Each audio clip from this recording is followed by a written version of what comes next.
Երբ հեծը գտնում էր Սամվել Կարապետյանի կառավարման ներքո, մենք շատ լավ կարողանում ենք գնահատել ռիսկերը, այն տարածքները, որտեղ հնարավոր է նագրուստների ավելացում եւ կատարում կանխարգելիչ աշխատանքներ։ Հաշվի առնելով, որ 2025 թվականի հուլիսի 21-ից հեծը այլևս գտնում է փոքրիկ խմբակի կառավարման ներքո, նրանք ոչ միայն չեն կարողացել կառավարել ռիսկերը, այլև ստեղծել են նոր ռիսկեր, ինչը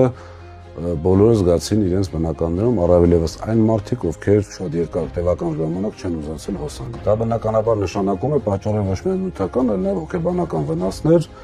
իսկ դա էլ նշանակում է, որ փոքրիկ խմբակը մտնել են դեր գրպանները եւ բնակարանները։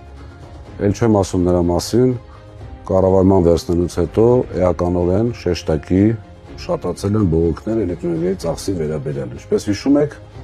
Տաշիր գրուպը պահանջում էր իջեցնել սակագինը, որը չարվեց։ Այս եւ այլ հարցերի մասին կխոսեմ վաղ ժամը 12:00-ին տեղի ունենալիք ասուլիսում։